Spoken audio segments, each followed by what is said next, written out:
Good morning, स्वागत है आपका फिट इंडिया के सुपर हिट बुलेटिन में। मैं आपके साथ श्वेता श्रीवास्तव। गुड मॉर्निंग, मैं हूँ आपके साथ आपकी दोस्त प्रीति नेगी। तो हर रोज की तरह एक बार फिर से हम हाजिर हैं आपके लिए आपका ये फेवरेट शो लेकर, जिसमें हम आपको देश दुनिया की तमाम बड़ी खबरें बताते हैं अगले 1 घंटे में। इसीलिए हम आपसे कह रहे हैं कि अगले 1 घंटे हमारे साथ आप बने रहिए। आपको खबरें दिखाएंगे एकदम अलग अंदाज में, खबरें होंगी रफ्तार में।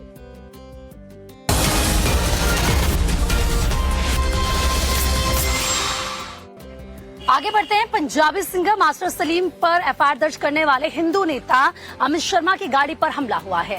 पटियाला के काली माता मंदिर के बाहर हुए इस हमले के बाद पुलिस एक्शन मोड में है, लेकिन कौन थे हमलावर, क्या अपडेट है इस मामले को लेकर, रिपोर्ट में देखिए। पटियाला के काली माता मंदिर के बाहर हिंदू नेता अमित शर्मा की गाड़ी पर पथराव कर दिया गया, जिसके बाद माहौल तनावपूर्ण हो गया। मौके पर गाड़ी के शीशे टूटे मिले। जानकारी मिलते ही पुलिस के आला अधिकारी मौके पर पहुंचे और लोगों से जानकारी हासिल की। मामला शुक्रवार दोपहर का है। हमला करने वाले लोग कौन थे ये साफ नहीं हो सका है। आपको बता दें कि अमित शर्मा मास्टर सलीम के खिलाफ एफआईआर दर्ज कराने के मामले को लेकर चर्चा में आए थे। अमित शर्मा ने आरोप लगाते हुए कहा कि उन पर सिर्फ ईंट पत्थर से हमला नहीं हुआ, बल्कि फायरिंग भी हुई है। उन्होंने कहा कि कुछ लोग उनकी गाड़ी का पीछा कर रहे थे। वहीं पुलिस पूरे मामले की तह तक जाने के लिए आसपास लगे सीसीटीवी खंगाल रही है, ताकि आरोपियों की पहचान हो सके। 2 ਗੱਡੀਆਂ ਦੇ शीशे भंग तोड़ किए गए ਸੀਗੇ। ਅਸੀਂ वेरीफाई कर रहे हैं कि मामला की है, उस अकॉर्डिंगली जो कार्रवाई बनती है की जाएगी। ਅਸੀਂ वेरीफाई कर रहे हैं, सीसीटीवी कैमरा लगा है, ਅਸੀਂ वेरीफाई कर रहे हैं मामला किसी का। ये बाहरों कोई बंदा आया सीगा, कोई अमित शर्मा करके ਉਹਦੀ ਗੱਡੀ ਸੀਗੀ। ਅਸੀਂ आगे और वेरीफाई कर रहे हैं। हालात को देखते हुए शेरावाला गेट और फव्वारा चौक का एरिया सील कर दिया गया है। क्या लोकतंत्र में अब विरोध करने के लिए कोई जगह नहीं बची? ये सवाल इसलिए क्योंकि लोकतंत्र में ऐसा अलाउड नहीं है, और जो लोग अब अपना विरोध का स्वर बुलंद करें उनके ऊपर लाठियां बरसाई जा रही हैं। खबर राजस्थान के बारा से है, जहां पर बीजेपी कार्यकर्ताओं पर लाठियां बरसाई गई हैं। आखिर क्यों, उस रिपोर्ट में देखिए। भीड़ लगी है, लोग भाग रहे हैं,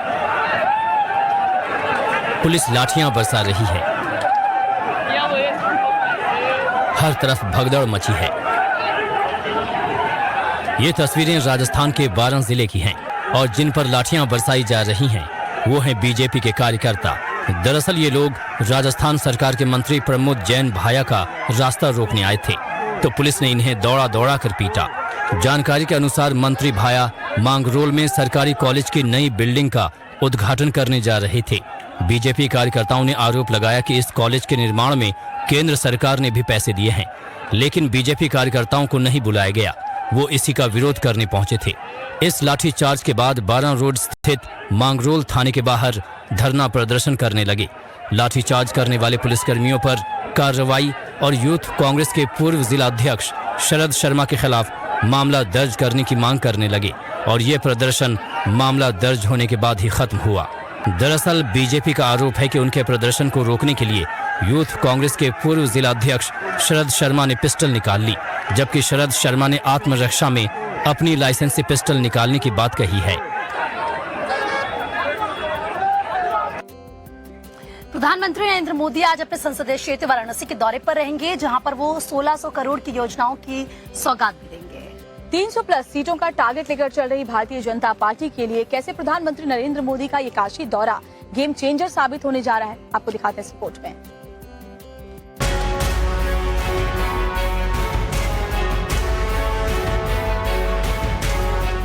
पीएम मोदी के स्वागत के लिए काशी दुल्हन की तरह सज कर तैयार है।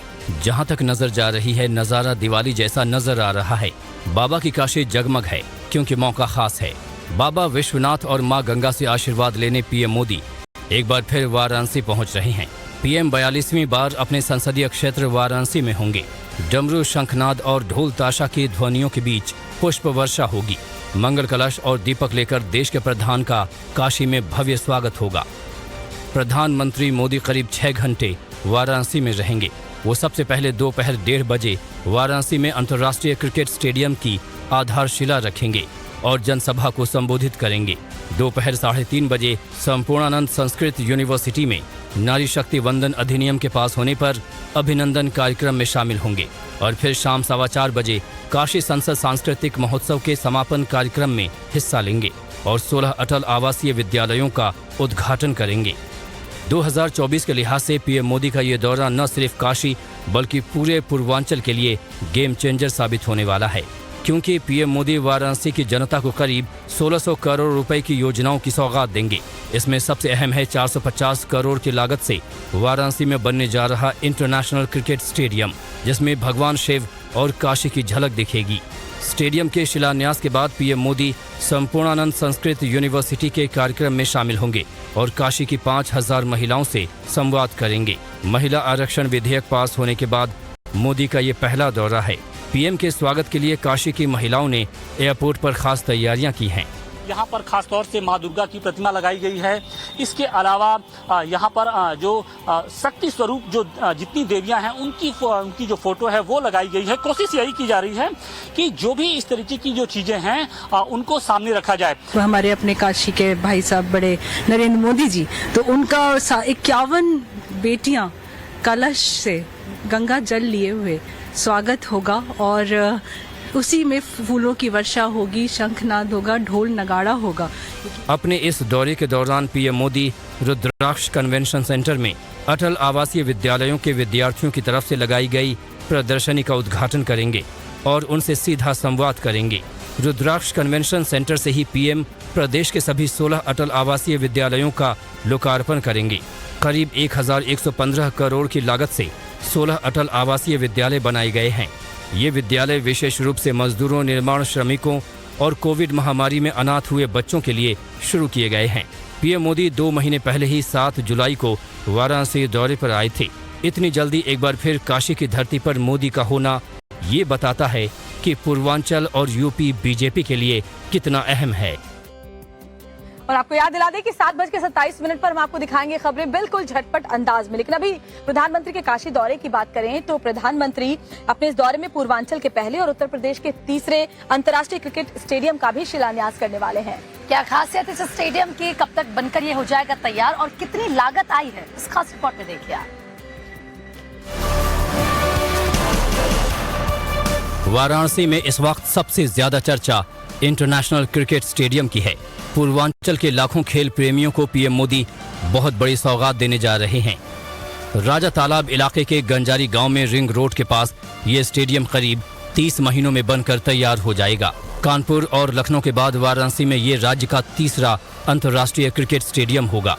स्टेडियम बनने से यहाँ इंटरनेशनल क्रिकेट का आधारभूत इंफ्रास्ट्रक्चर भी तैयार होगा और पूर्वांचल के क्रिकेट खिलाड़ियों की किस्मत भी चमकेगी। यही वजह है कि काशी के तमाम खेल प्रेमी पीएम मोदी का शुक्रिया अदा कर रहे हैं। एक बहुत बड़ी पहल है ये बनारस के लिए, क्योंकि क्रिकेट बनारस की लखनऊ और दिल्ली के अपेक्षा में थोड़ा सा कम है, लेकिन अब इसके वजह से बहुत अच्छा क्रिकेट देखने को और खेलने को मिलेगा। बनारस में और आसपास के कई पूर्वांचल के जिलों में भी ऐसा स्टेडियम अभी तक नहीं था, जो कि अब हमें आने वाले सालों में देखने को मिलेगा और इससे काफी खिलाड़ियों का और सभी लोगों का, जनता का और विकास होगा, बहुत फायदा होगा। स्टेडियम के शिलान्यास को लेकर भव्य तैयारियां की गई हैं। कार्यक्रम में पीएम मोदी के साथ मंच पर देश के महान क्रिकेट खिलाड़ी भी मौजूद रहेंगे। इनमें सचिन तेंदुलकर, सुनील गावस्कर, कपिल देव, मदन लाल, रवि शास्त्री, गुंडप्पा विश्वनाथ, गोपाल शर्मा और दिलीप वेंगसरकर के कार्यक्रम में शामिल होने की उम्मीद है। कार्यक्रम में सीएम योगी के साथ बीसीसीआई अध्यक्ष रोजर बिन्नी, उपाध्यक्ष राजीव शुक्ला, सचिन जयशाह भी मौजूद रहेंगे। बनारस में बनने जा रहा इंटरनेशनल क्रिकेट स्टेडियम कई मायनों में खास होगा। खास न सिर्फ अपनी आकृति और स्वरूप को लेकर बल्कि शिलान्यास के कार्यक्रम को लेकर भी। पूरे देश के लिए एक गौरवशाली पल होगा जब देश के महानतम क्रिकेटर इस खास स्टेडियम की नींव रखने के लिए वाराणसी पहुंचेंगे। अंतर्राष्ट्रीय क्रिकेट स्टेडियम की इस परियोजना में योगी सरकार ने जमीन अधिग्रहण पर 121 करोड़ रुपए खर्च किए हैं। 30.86 एकड़ जमीन यूपीसीए को पट्टे पर दिया है, जबकि बीसीसीआई 330 करोड़ रुपए खर्च कर भव्य स्टेडियम का निर्माण कराएगा। 30,000 दर्शकों की क्षमता वाले इस स्टेडियम में 7 पिच होंगी। गंजारी इलाके में बनने जा रहे इस स्टेडियम की खासियत क्या होगी, ये भी जान लीजिए। ये अंतर्राष्ट्रीय स्टेडियम काशी की आध्यात्मिक और धार्मिक पहचान को समेटे हुए होगा। काशी के घाटों की तरह स्टेडियम अर्धचंद्राकार स्वरूप में होगा। इसके ऊपरी हिस्से में डमरू की आकृति बनाई जाएगी। बिल्डिंग में बेलपत्र की डिजाइन दिखेगी। गंगा घाट की सीढ़ियों जैसी दर्शक दीर्घा होगी। स्टेडियम की फ्लड लाइट त्रिशूल के आकार की होंगी। पार्किंग स्थल को भी घाटों का आकार दिया जाएगा। स्टेडियम बनने जा रहा है वो कहीं ना कहीं वाराणसी की जो एक आध्यात्मिक पहचान है, जो धार्मिक पहचान है, उसका भी एक स्वरूप लिए हुए दुनिया के सामने नजर आए। उम्मीद है कि ये स्टेडियम 2025 तक बनकर तैयार हो जाएगा।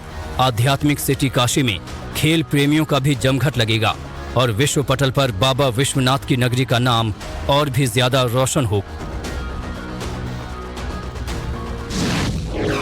और इस बीच एक बड़ी खबर आ रही है, आपको बता दें कि यूएन के मंच से भारत ने एक बार फिर से पाकिस्तान को करारा जवाब दिया है। संयुक्त राष्ट्र के मंच का दुरुपयोग करता है पाकिस्तान। ये भारत की तरफ से कहा गया है अवैध कब्जे वाले इलाके को पाकिस्तान खाली करे, आतंकवाद के खिलाफ कार्रवाई पाकिस्तान करे। जम्मू कश्मीर भारत का भी हिस्सा है और हमेशा रहेगा। पाकिस्तान में अल्पसंख्यकों पर हमले हो रहे हैं तो देखिए किस तरीके से पाकिस्तान को खरी खरी हिंदुस्तान ने सुनाई है। यूएन के मंच से एक बार फिर से ये कह दिया है कि पाकिस्तान किस तरीके से आतंकवादियों को पालता पोषता है, उन पर कार्रवाई करे। Pakistan has become a habitual offender when it comes to misusing this august forum to peddle baseless and malicious propaganda against India. Member states of the United Nations and other multilateral organizations are well aware that Pakistan does so to deflect the international community's attention away from its own abysmal record on human rights. We reiterate that the Union territories of Jammu and Kashmir and Ladakh are an integral part of India.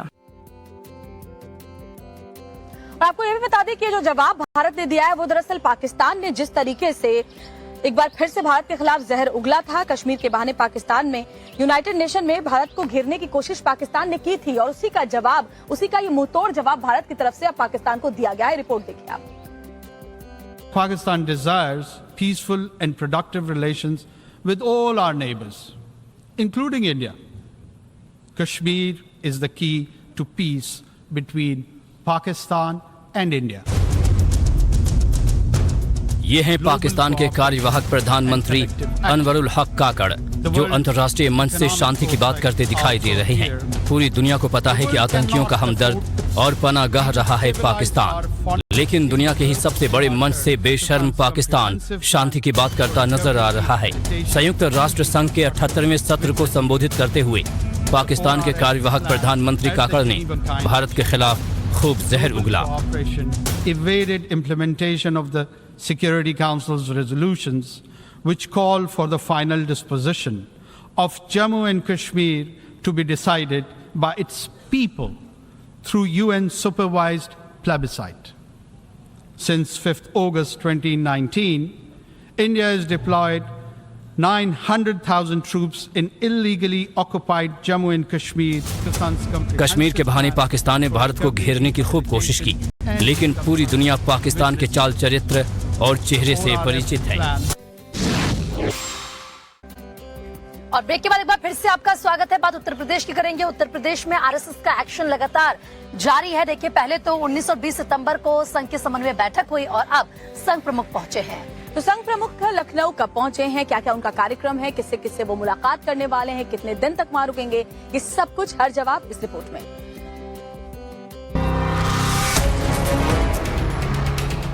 Mission 2024 को लेकर BJP का मंथन जारी है और इसी बीच RSS chief Lucknow पहुंचे हैं, जहां उनकी मुलाकात सीएम योगी से हुई।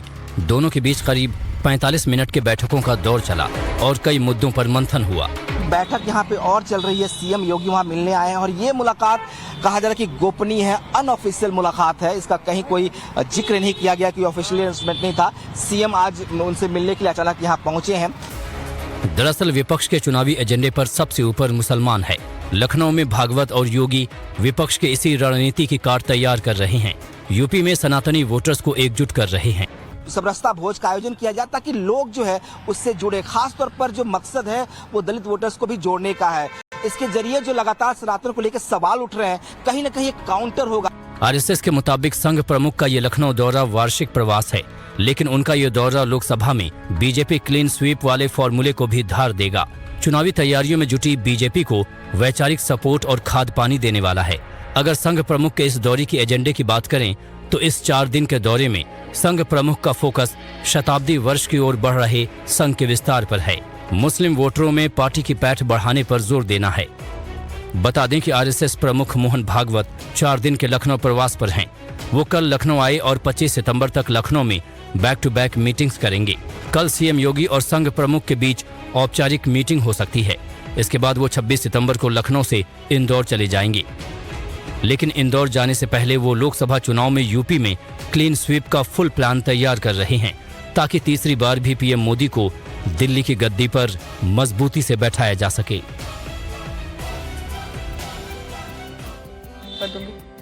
और इधर बीजेपी सांसद रमेश बिधूड़ी ने कल जिस तरीके से बीएसपी सांसद दानिश अली के ऊपर आपत्तिजनक टिप्पणी की, उसके बाद सियासत गर्मा गई है। और सवाल ये है कि आखिर दानिश अली की मांग क्या है। सवाल तो ये भी है और कि किस तरीके से बीजेपी की तरफ से बिधूड़ी के खिलाफ कार्रवाई की गई है। इस रिपोर्ट में देखिए इन तस्वीरों को। कांग्रेस नेता राहुल गांधी ने कल शाम बीएसपी सांसद कुंवर दानिश अली से उनके आवास पर मुलाकात की। इस दौरान राहुल ने दानिश अली को गले लगाया। इस मुलाकात के बाद दानिश अली ने ट्वीट किया, जिसमें उन्होंने लिखा, आप अचानक आ गए, मेरा हौसला बढ़ा गए, नफरत हारेगी, मोहब्बत जीतेगी। दरअसल बीजेपी सांसद बिधूड़ी ने लोकसभा में दानिश अली को लेकर विवादित बयान दिए थे। वीडियो सोशल मीडिया पर वायरल हो गया। इसके बाद राहुल बीएसपी नेता से मिलने पहुंचे थे। बिधूड़ी के बयान पर हंगामा मचा है। मामला प्रिविलेज कमेटी तक पहुंच गया है। दानिश अली ने इस मामले को लेकर स्पीकर ओम बिरला को लेटर लिखा है। मैंने ऑनरेबल स्पीकर साहब को लिखा है कि जो रूल्स के मुताबिक जो कार्रवाई बनती है वो करें। इस केस में अब बीजेपी भी एक्शन में है। रमेश बिधूड़ी को नोटिस जारी कर 15 दिन में जवाब मांगा है। हालांकि इस पर सियासत भी तेज है। समाजवादी पार्टी के सांसद शफीकुर रहमान वर्क ने साफ कर दिया है कि ऐसे बयानों को बर्दाश्त नहीं किया जाएगा। बिधूड़ी के इन अल्फाज को और इस लैंग्वेज को उनकी जो बिल्कुल अनपार्लियामेंट्री है और जिसका कोई उनको इजाज़त नहीं है इस बात की कोई कहने की किसी कौम किसी बिरादरी को मुसलमानों को इस तरीके से कंडेम करना। चुनाव नजदीक है, ऐसे में अब विपक्ष इस मामले को मुद्दा बना रहा है और बीजेपी इससे बचने की कोशिश में जुटी है। आईटी के रडार पर आए समाजवादी पार्टी के नेता आजम खान पर तमाम खुलासे हो रहे हैं। अब एक आरटीआई से आजम खान के एक और करतूत का बड़ा खुलासा हुआ है। दरअसल ये भी जानकारी मिली है कि उन्होंने अपने रसूख का इस्तेमाल करते हुए न सिर्फ नियमों में बदलाव किया, बल्कि उन्होंने ग्राम पंचायत की जंगल वाली जमीन पर भी जौहर यूनिवर्सिटी का स्पोर्ट्स कॉम्प्लेक्स बनवा दिया।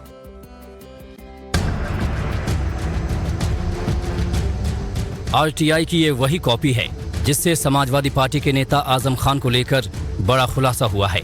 नए खुलासे से पता चला है कि आजम खान ने अपने ड्रीम प्रोजेक्ट जौहर यूनिवर्सिटी के लिए सारे नियम कानून को ताक पे रख दिए थे। आजम खान ने अपने रसूख का इस्तेमाल कर ग्राम पंचायत की जमीन को यूनिवर्सिटी के अंदर स्पोर्ट्स कॉम्प्लेक्स बनाने के लिए अधिग्रहित किया था। खास बात यह है कि इस जमीन पर पहले वन विभाग ने 5,500 पेड़ लगाए थे, लेकिन इसे नीलाम करवा दिया गया। अब पूरे जमीन को जो वन विभाग है उसने ग्राम पंचायत को दिया था, वहां पे पौधारोपण करके। एक आरटीआई से इस बात का खुलासा हुआ है कि वहां पे जो लाखों रुपए की लागत से वहां पे पौधारोपण का कार्यक्रम हुआ और उसके बाद वो जमीन को जो ग्राम पंचायत है उसके ऊपर हैंडओवर दे दिया गया। सरकारी जमीन थी वो, उसको भी जो जौहर यूनिवर्सिटी है उसने अपने कब्जे में लिया।